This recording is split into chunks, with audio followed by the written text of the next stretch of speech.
Hello, this is your host, Todd Lewis of the Praise of Folly podcast. Don't forget to like, share, and subscribe and hit the notification bell. Don't forget to subscribe to me on Twitter and Telegram and Locals, since YouTube doesn't always give people notifications. Also, don't forget to engage and support the channel on Locals directly. And I will read super chats and chats at the end. Of course, super chats will be read first, and any remaining chats will be read as time allows. And we already have in the chat here Cool Chickens, Vingel, and Minoan, and Jacob J. Hello, everyone. All right, so this sort of is picking up off of a theme that I've been touching on recently. I had a couple weeks back, maybe it was more like a month ago, a discussion on the Dove policy, how a Dove policy is actually sensible. So there's sort of one underlying principle that we see.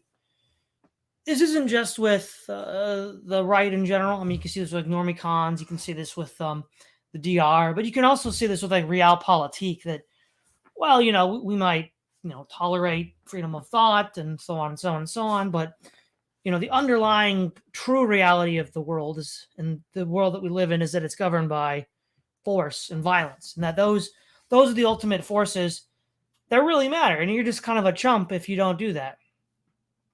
Well, the idea, and as a continuation of that, there's a broader critique of Christianity that goes, to a sort of pagan perspective or a dissident right perspective, that it's soft, and that, well, we need hard, steely men to fight the system.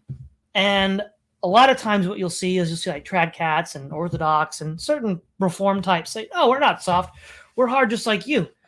There's a certain intuitive unconvincingness about it, because of course if you just read the Gospels, it's like it doesn't sound like Odin to me, it doesn't sound like some Viking berserker to me.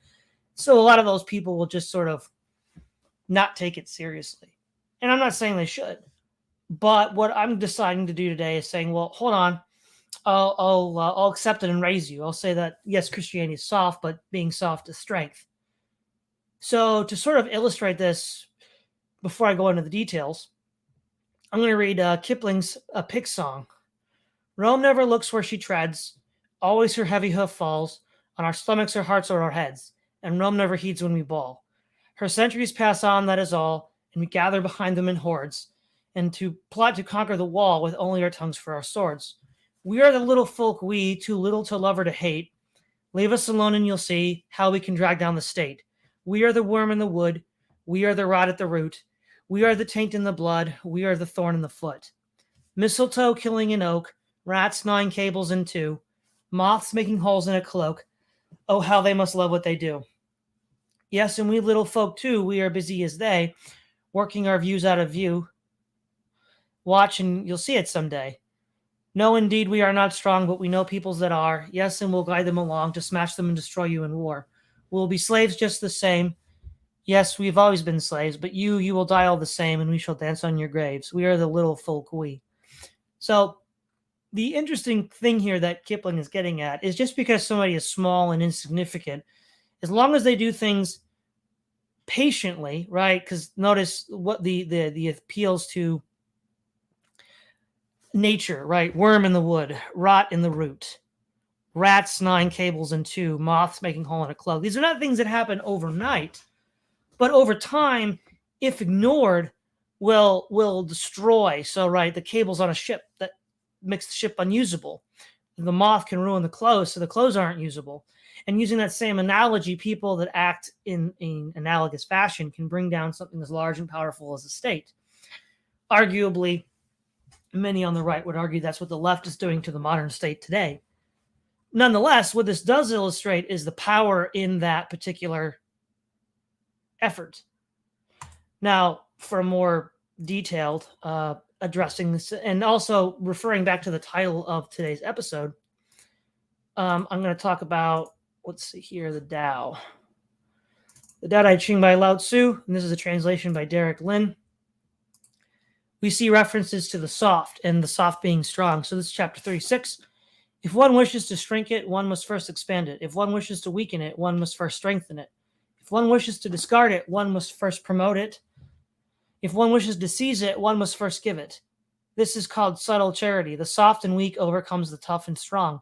Fish cannot leave the depths. The sharp instruments of the state cannot be shown to the people. And here's Derek Lynn's commentary, at least with regards to the soft. That which is gentle, soft, and weak seems to yield to that which possesses toughness, strength, and aggressiveness. But the yielding is deceptive, for in the end, the soft overcomes the hard. It is the nature of the Tao to remain hidden. Just as the fish does not leave the depths and a country does not display its weapons and inner workings to the people, the sage remains deeply immersed in the Tao and does not utilize his insights against the people who are more shallow. Okay, now we have chapter 43 of the Tao. The softest things of the world override the hardest things of the world. Derek Lynn's commentary. Our observation of nature shows us that the softest things have power over the hardest things in the world. Consider a horseman riding a powerful galloping steed. The rider cannot compare to the horse in terms of physical strength, but there is no question who is controlling whom. 52, and this is the name of the episode, holding on the soft is called strength. Okay, let's see. Here we go, 76. While alive, the body is soft and pliant. Even dead, it is hard and rigid. All living things, grass and trees, while alive, are soft and supple. When dead, become dry and brittle. Thus, that which is hard and stiff is the follower of death. That which is soft and yielding is the follower of life. Therefore, an inflexible army will not win. A strong tree will be cut down. A big, forceful occupy a lowly position, while the soft and pliant occupy a higher space. Notes, life is characterized by softness and pliancy, while death is characterized by stiffness and rigidity. We can see this simply by looking around. Living plants and animals all exhibit flexibility and suppleness. Christ refers to this concept as well when he says that a reed bends in the wind but does not break. So even he's making this up. Even Christ makes that observation. Going down to 78. Nothing in the world is softer or weaker than water, yet nothing is better at overcoming the hard and strong. This is because nothing can replace it, that the weak overcome the strong and the soft overcome the hard. So commentary. Water appears to be the weakest and softest thing in the world. It is always conforms to the shape of its container. Pour it into a bottle, it's a bottle. Pour it into a cup, it's a cup. Water is the ultimate symbol of yielding and flexible aspect of the Tao. At the same time, there's nothing better than water at dissolving the hardest and most unyielding rocks. We have only to look around to see how water has carved ravines, canyons out of mountains all over the world. Water is the universal solvent. Nothing can replace it. The observation of water teaches us that despite yielding, humble appearance, the weak overcomes the strong and the soft overcomes the hard. This is a principle that we can all understand, but somehow cannot put into practice in real life. We still have a tendency to meet force with force. When someone yells at us, we yell back louder. When someone trespasses against us, we retaliate in full measure, plus interest. Thus, the sages teach us that those who have the strength to accept humiliation are extremely rare. Such individuals possess the power embodied in water, seemingly soft and weak, and yet able to come the hard and strong. If they apply the power to society, they would achieve complete mastery of leadership at the national level. Such individuals also have the ability to accept misfortunes. Like water, they have the depth of character to contain adversities and difficulties. If they apply this to handle negativity at the national level, they would achieve preeminence on a global scale. Thus, by embracing the seemingly weak and soft, one gains personal power. This is the truth that at first glance would appear to be contrary to our expectations. See, that's it for the Tao. So the interesting thing is here, especially with regards to recent discussions and debates within the DR, well, in order to acquire power, assuming that's the goal that you want to pursue, you need to be hard and aggressive, which ultimately, according to Lao Tzu, doesn't work. Because ultimately somebody else who's hard and aggressive will end up attempting to overthrow you or prevent you from getting that far in the first place. And with regards to water, we can also see this same insight in Sun Tzu. For Sun Tzu, let me bring that up over here, share screen. Here we go. This is chapter 6. Therefore, just as water retains no constant shape, so in warfare there are no constant conditions. So when we look at the soft, the soft. The soft is formless and without formless and flexible, but determined with perseverance and patience to achieve a goal. Oh yeah, that's right. It's another part of the Tao that I forgot. So let me bring that back up and get that to everybody. The Tao. I knew I forgot something.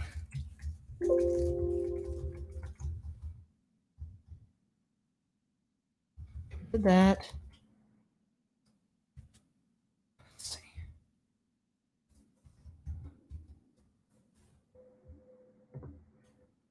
Okay, we did that as well. Well, maybe I did forget. Maybe I didn't forget it. Oh well. And whereas the heart is rigid and flexible and brittle. So when we look at, say, for example, water again, right? Water, because no physical object is completely without pores. Water, being soft, can reshape itself to enter into those pores, and then as it freezes, it expands. And then, of course, as it warms up, it melts, and then you repeat that year in and year out, decade after decade, century after century, and a once mighty rock is reduced to rubble. Now, this is an insight that is not just what we see in China. We can see this in the West with the Romans. So this is from the Life of Sertorius by Plutarch.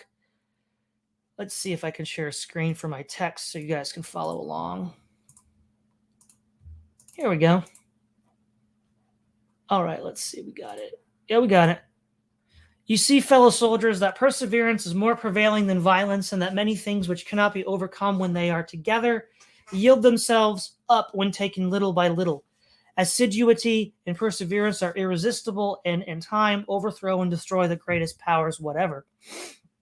Time being the favorable friend and assistance of those who use leisure judgment to await this occasion, and the destructive enemy of those who are unseasonably urging and pressing forward. Unseasonably urging and pressing forward. That sounds like many on the right. With results as Sertorius would have predicted. Now, we have also Fabius Maximus by Plutarch. But when he learned how few in number the enemy were and how great was their lack of resources, he exhorted the Romans to bide their time and not give battle to a man who wielded an army trained by many contests for this very issue, but to send aid to their allies, to keep their subject cities well in hand, and to suffer the culminating vigor of Hannibal to sink and expire of itself, like a flame that flares up from scant and slight material. He did not purpose to fight out the issue with him. He wished, having plenty of time, money, and men to wear out and consume gradually his culminating vigor, his scanty resources, and his small army.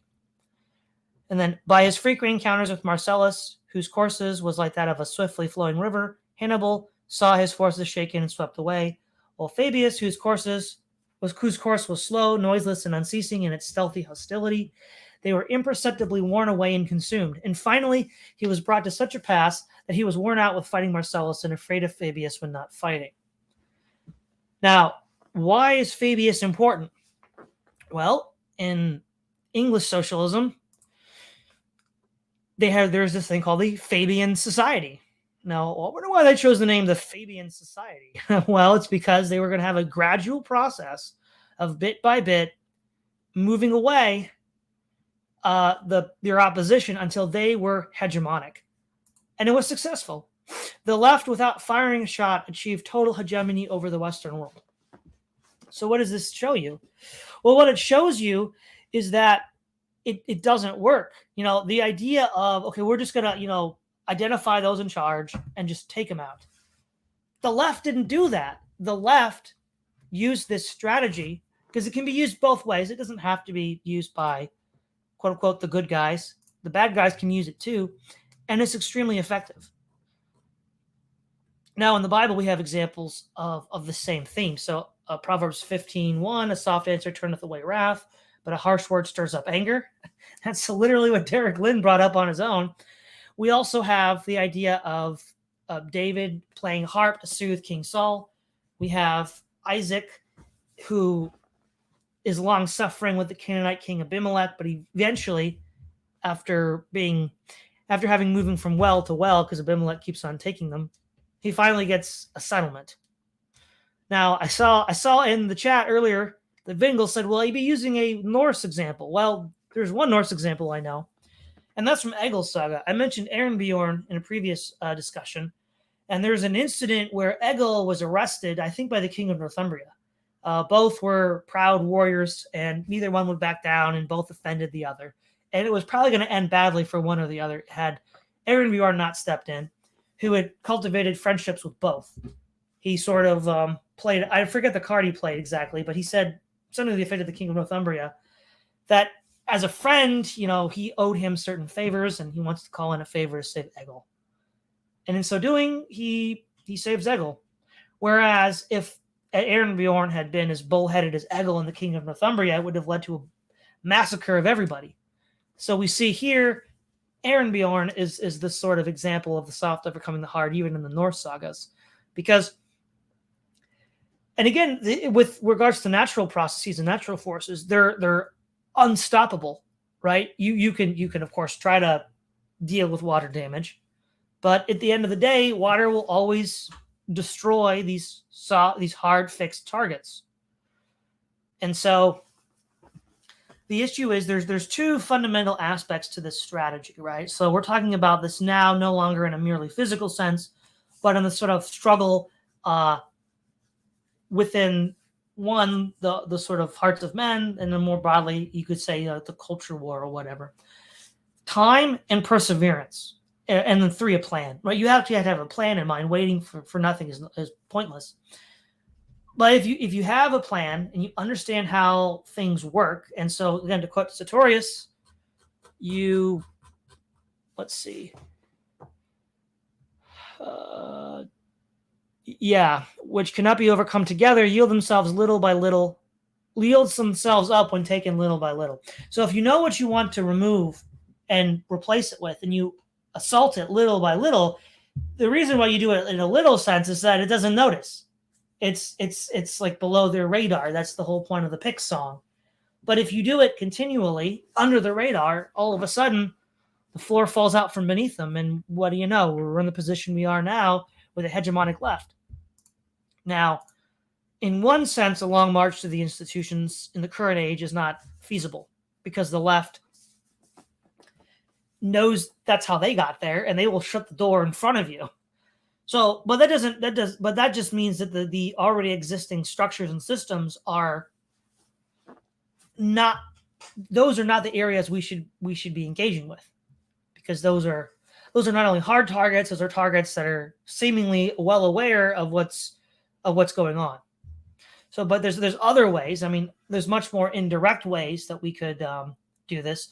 I think, while it was never pursued consistently, I think that's what monkey wrenching was supposed to be, where you just went around sabotaging logging factories. But obviously, too, that's a criminal activity, so it doesn't quite fit in with this, since you can get arrested once people see you doing it. So that's not going to work either.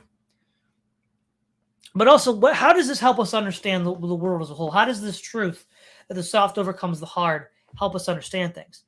Well, let's look at this, right? So one of the things I've seen with the DR is, well, who was softer, who was harder, the monks or the Vikings? And they'll say the Vikings. Okay, well, who won?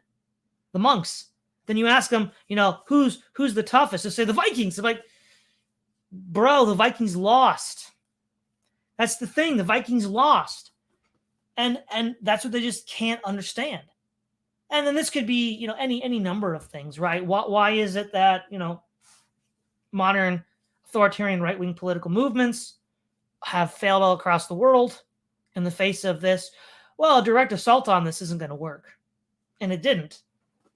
And so this idea that the way to win is to, pursue the direct, forceful way, a la the mid-20th century Germans, was actually a straight path to defeat, as it was for them. But the straight path to victory is the Fabian strategy. Well, obviously, I'm not advocating socialism, but that sort of little by little, secretive, patient strategy of overthrowing the system, or overthrowing people's perceptions, because really they didn't overthrow the system, they changed how people thought. And in so changing how people thought, they were then able to control the system. And so you don't go around changing people's minds by punching them in the nose and insulting them. You go or prancing around in regalia that's calculated to offend them. You go around through this sort of, again, this soft way. Again, like Derek Lynn said, if you want to gain even power politically or nationally, you do so by being, immune to the criticism. You just ignore it. You just be long suffering. And so long suffering, which is considered a Christian virtue, is the precondition. So, because here's the deal: once you have a goal in mind, and that goal in mind takes X number of years to achieve, and you have to keep doing Y number of actions to get there, letting all these external pressures and forces get to you by getting angry or whatever, it's opportunity cost. This is the time you're not doing it, right? The time that you're getting mad and yelling at somebody else is the time you're not pursuing the plan. And so by being long suffering and tuning that out and just not paying attention to it, you're able to devote yourself to the task at hand in order to acquire success. And so what does that look like, say, at the level of an individual? Well, I mean, obviously at the level of an individual, it will. The problem with all of this whole strategy, even before you begin to implement it, the problem is one has to be wise and knowledgeable. You have to, first of all, you have to know the underlying fabric of reality and how it works, or at least be aware of it in some fashion. And then also understand the nature of your target, right? So as Sun Tzu said, if you know yourself and know your enemy, you know it for the result of 100 battles. So the idea being then is you need to understand the nature of your target, which takes knowledge. You need to understand how things actually work, which takes knowledge. And then you need to figure out, what the hard aspects of your target are, and just approach that target in ways in which you avoid it. So say, for example, the target is a person and that person is very competitive and aggressive, then the best way to engage with that person is not in some sort of competitive enterprise, because it would just be hard versus hard. The really hard thing would be to figure out where that person could be vulnerable, and then rather than exploiting that vulnerability in the sense of gathering dirt to use against them later, you could then use that vulnerability as an entry point. That would be equivalent to the water in the rock analogy, the porous entry point in the rock. And then you could then move in there and then begin little by little to replace the underlying components that feed into his angry competitive nature. And, unless he finds out and, reacts poorly, hopefully you can replace all the, because again, anger itself and competitiveness is downstream from other factors. And sometimes they're factors that the individual isn't even aware of. And so if you go high enough upstream and start, removing those impediments, then what you'll be able to do is over time, through perseverance, through patience, overcome the impenetrable fortress of this man's anger by doing something more subtle. So it takes subtlety and knowledge, and just a lot of people don't have that. It's a skill that the problem is, because the result is so far down the road, most people lack the ability to look that far ahead to see it. And because they either lack that ability or refuse to cultivate that ability, they're then like, well, I want to see changes now, instantaneously. The only way you can do that, even to a limited degree, is by using absolute power. So you'd have to be like an emperor or CEO or president of the United States to even attempt to do that. But as we saw in the Middle East, it still fails. It still fails. You could have all the power in the world and try to exert your will over a people, and it still doesn't work. And we've seen this, from 1945 on with U.S. blunders in foreign policy.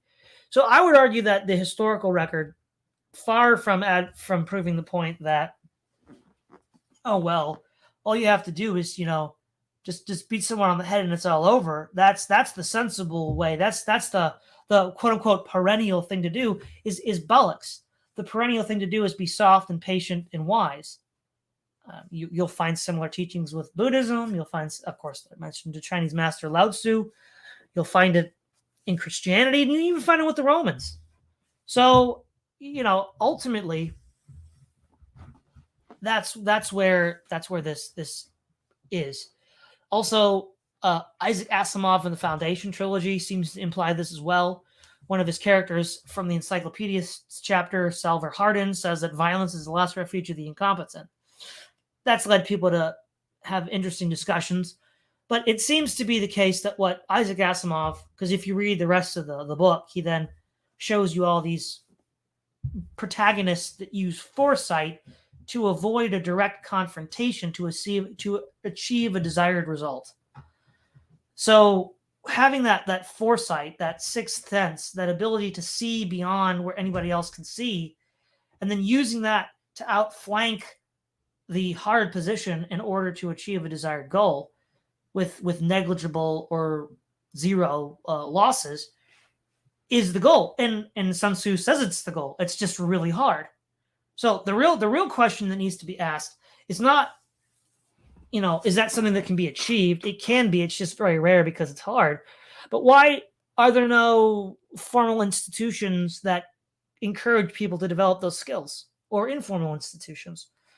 To my knowledge, nobody's educating people on how to be the sort of sage that is unmoved by external forces and is able to be the soft water that overcomes all opposition. I mean, you could, and I think if such an organization were created and people were educated in that manner, I think we would find some very, very interesting results that we don't actually see now. Now, arguably, this is where I'm going out on a limb as a Christian and not making a merely lowercase p perennial claim. The triumph of Christianity is, in some sense, inevitable. Of course, as a Christian, I believe it is, because it's working with this higher truth. And of course, if as a Christian you believe that the Father of Jesus Christ created the universe, God the Father, well then why wouldn't he build that into the underlying fabric of the universe? Because that's an expression of his own will and an expression of Christ's victory on the cross. And so the victory on the cross, which is, Christ's death, which is seen by non-Christians as futility and foolishness, is actually, according to this broader lowercase p perennial tradition, a victory for this soft overcoming the hard, because the Roman Empire is gone and the ash bin of history, but Christianity is still here. Napoleon, when he was in exile in St. Helena, that's in the South Pacific, or sorry, the South Atlantic, I'm paraphrasing, but he made some comment to the effect that he believed that Christ was more than a man, because Christ, even at this stage, so it'd be like 18, 15, 16, could essentially, quote unquote, command, millions of people to die for his name. And Napoleon said he couldn't even do that. So there's that. But again, let's go back to the history. The really interesting thing here is, how did the left win? The left won by using this principle, and it's hegemonic over the Western world. It should be patently obvious that this is true, and yet the right refuses to see so. Even when it admits that it's true, even when they admit that there was a long march through the institutions, they still refuse to see the truth of this. I don't get it. It's almost like there's a short circuit that goes on. And so the real question is, how? Here's the thing, though, right? Now that the left has institutional capture, they are the hard. They are fixed. They are immovable. They can't back down, which is in part why we have what's going on in Eastern Europe. Which, if there were a insightful, prudent, sagely minded individual who was willing to be water, they could begin the process of leading a culture shift that would, little by little, gradually, under the radar, without drawing anyone's attention to themselves, create a new cultural situation that would fundamentally undercut the left and fundamentally undercut the U.S. empire, that could bring us to its knees. And, again, we don't see this. This actually ties in very nicely to Samuel Conklin III's concept of the gray market, right? So he has this idea of the white market, which is lawful business that you can do that the government won't do anything, about because it's fine, it's lawful. There's the black market, which is prohibited, which is rendered it's otherwise non-criminal activity that is artificially considered criminal by the government. And then you have the gray market, which is that area where it's very difficult. A gray market can emerge in one of two. Well, it's the area in which the government doesn't have a clear line of what this is.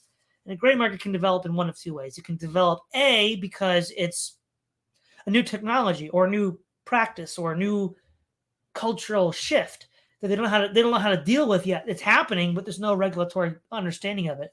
Or it's something that's done under the table in secret. Like, for example, the Amish selling quote, selling raw milk, unquote. It's under the radar. People don't see it. That's a perfect example of the water analogy from the Tao. And the other thing is there's also the red market, which is things like murder, kidnapping. But yeah, sort of like soft gray market strategy could affect, because of course from Konkin's position as well, there's no tax revenue. And so if you exchange goods and services without cash exchange, it's not illegal and there's nothing to tax. So, I mean, if everybody started doing that, the funds would dry up. Overdone. But that's not likely going to happen. It's not likely going to happen, at least before, everything falls apart. And so, we can look throughout, historical traditions and seeing where people who are the hard are defeated. I mean, a really good example of this is the Indian Emperor Ashoka, who was a brutal conqueror, but was convicted by Buddhist teachings, and eventually gave up his warlike ways and became a peaceful ruler of the rest of his days of his kingdom. And so, the question then becomes, well, what are the pressure points? How do you find these out? Well, observation, an understanding of human psychology, an understanding of this deeper, I'll just call it the Tao, the understanding of the Tao, and patience and perseverance. And now, obviously, done on an individual level, it will have limited effects, but it will have some. But if you could, have an organization or a cultural force or body do this, then maybe you would have some more success. So, for example, looking at the political activism of the right in the United States, say from the Tea Party on, it's been largely ineffectual. The left has become more entrenched, more ensconced, more lashing out, and because it sees itself threatened. Well, be the moth in the coat, be the rat in the cables, right? They're not gonna see you as an immediate threat. But if you keep doing it, you'll actually get what you want. Because what we see now is the whole thing about declared preferences and revealed preferences. There's all these declared preferences, but nobody's willing to do anything to actually get there. And there's a lot of reasons for that. I think part of the reasons is if you did take this strategy, then one of the things that would happen is you would have to be willing to reduce your standard of living, because you would draw heat to yourself, right? To use the mafia term, you got too much heat on you. Because the whole point is being unobtrusive. The whole point is not being seen, or at least not being easily moved to anger and outbursts and passion by people haranguing you. And just focusing on the goal, which again it's difficult to do. It's very hard to do. But, say for example, something that people agree is hard, but think is necessary, say a U.S. Marine, they'll be willing to spend lots of money to train somebody to be that. But from Vietnam to last year, the Marines don't have a lot of W's to their name. So the issue is, what if that kind of money, resources, and training and social approval was given to this strategy, And, we could call the equivalent graduate the sage. Well, then, what could 5,000 of those people do? Probably a heck of a lot more than 5,000 Marines in South Vietnam did. But we won't know because we're not trying to do that. And because we're not trying to do that, our side continues to lose. The left did. Well, we know what happened. We'd win because that's how the left won. They had these institutions like the Fabian Society, and they played this subtle long game. And I don't know why the right can't see it. You would think that the Christian right would see it because that's what Christ teaches, but they don't see it either.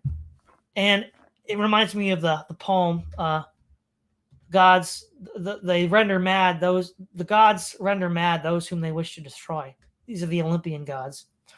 So we see that that's how it works. Now, I think what's interesting too to say is with David and his heart being the soft that soothes the hard Saul, we also see in his On Hero Worship, Carlyle talks about, if only as Hero's priest, if only we could have a priest that could teach us the peaceable ways through music. Actually, let me see if I can bring it up here. I have notes on that. Let's see. Here we go.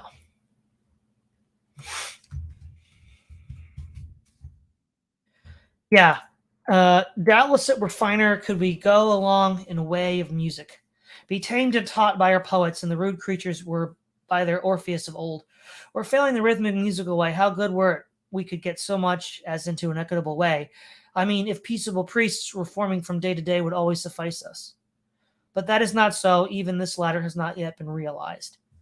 Well, I think with what I would say to Carlyle here is that last bit. It hasn't been. Well, it has been tried in the past, even on a more organized scale with the early church, which is something I'm sort of getting at in my series on the early church, which you should all watch. But if we used music again, the soft, something like that to put. I remember reading back in the day that there was an attempt to reduce crime in urban environments by playing classical music through speakers because they claimed it made people more peaceful. Now, some of the critics said, well, the gangbangers didn't like the music because it wasn't cool or hip and they just left. Well, either way, it still worked. You could quibble on the how and the why, but those spaces became, free from criminal activity. And so I think that is also an interesting application of this concept. So yeah, that's more or less all I have to say on the soft defeats the hard. That's the higher truth, the sort of inverted truth that people seem to ignore, but it should be self-evident, again, especially in light of the ascendancy and hegemony of the left, that this is a lowercase perennial tradition found throughout China, India, Europe, even with the Northmen, and is, I would argue, also expressed or more fully expressed in Christianity. This is exactly the strategy that the left used to become hegemonic in the West. And the right's refusal to use this strategy is confounding, even though they know it works, because we've seen the left use it. And now that the left has entrenched itself and is now fixed and hard and brittle, it's opening itself up to that strategy being used against it, but nobody seems to have the wit to do so. All right. Let's check out the chat. Got a lot of chat here. Vingel, I wonder if Todd will bring any Norse sources to bear on the argument. Well, I did try to bring in one. Vingel, one could possibly cite some passages from the Havamal to back it up, I guess. I've never read the Havamal, so I'll have to take your word for that. Hello, Voltra. Hello, Rick Perry. One said Mawkid. Hello. Cyber Ninja Zero. I'm just imagining a Wignat saying this is Semitic subversion. Well, yeah, I guess the Romans and the Chinese are the tribe, I guess. Who knew? Zero World. Hello all.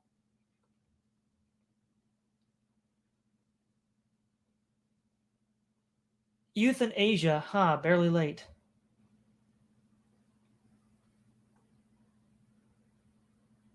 See, Cyber Ninja Zero. Also, the criticism of this can be found in the line, "If you leave us alone."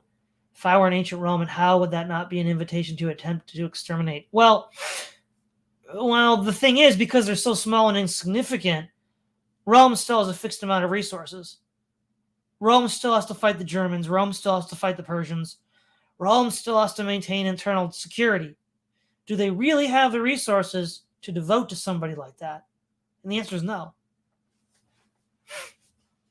The answer is no. Let's see.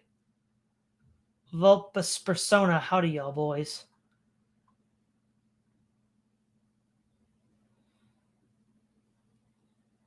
Let's see. Youth in Asia. It's 2022 at Cyber Ninja Zero. They use turkey bastards now. Okay, don't see what I get that was.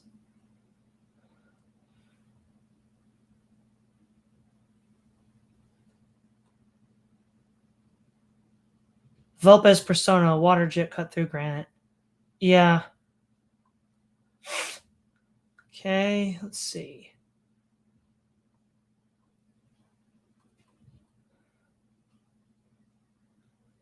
Terminal philosophy. Hello, terminal philosophy.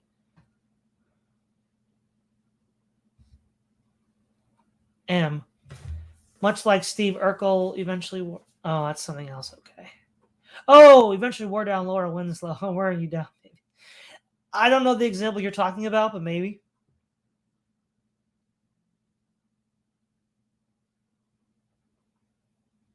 Let's see here.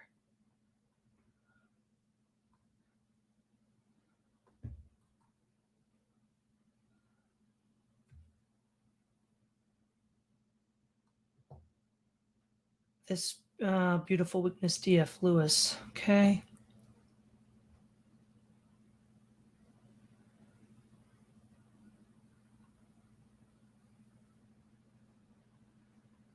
And play it cool, maxim with many applications.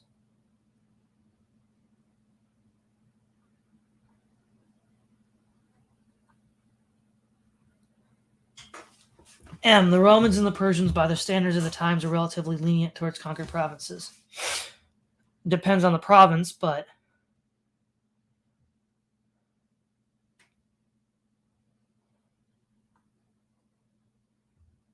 it was patriot. No, it's not patriotism. I just read the foundation. It's Feltra. It's force is the last refuge of the incompetent, or violence rather. Sorry, violence.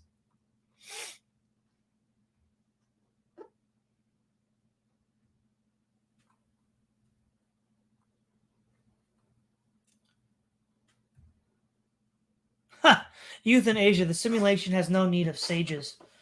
Todd, how dare you suggest a debug? It's feature, not a bug. Well, yeah, maybe that's how we leave the simulation, right?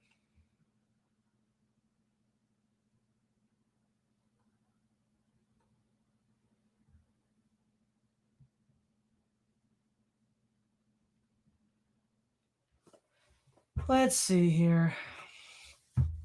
Cyber, okay, more of that.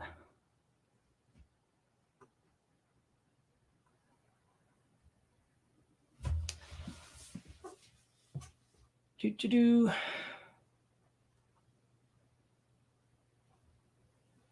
Ryan Young, Flight Under the Radar.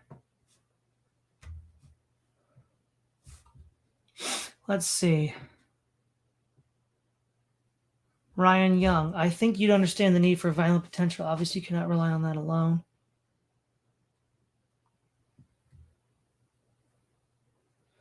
Nudge unit, you can only pretend to be something so much without becoming it. Yeah. Yeah.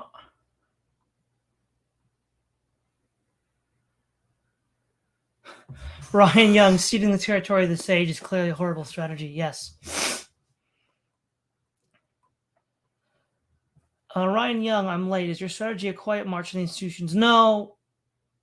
No. It's to use the institutions are already lost and they're crumbling. But there are other ways in which you can be indirect.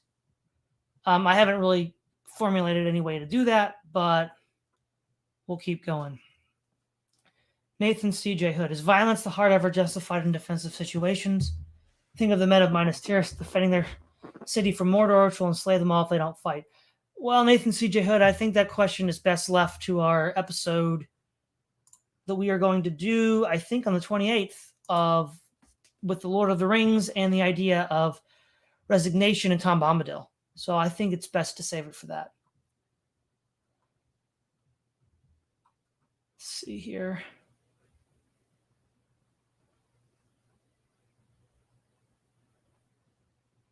Minoan, I'm constitutionally incapable of being water, but I understand the need and advantages.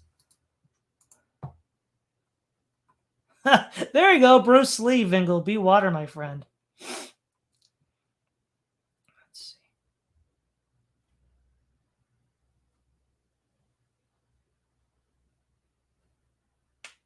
Parallelism for a soft strategy. Euthanasia, interesting. Let's see. Well, looks like that's the end of the show, guys. Talk to you later. Bye-bye.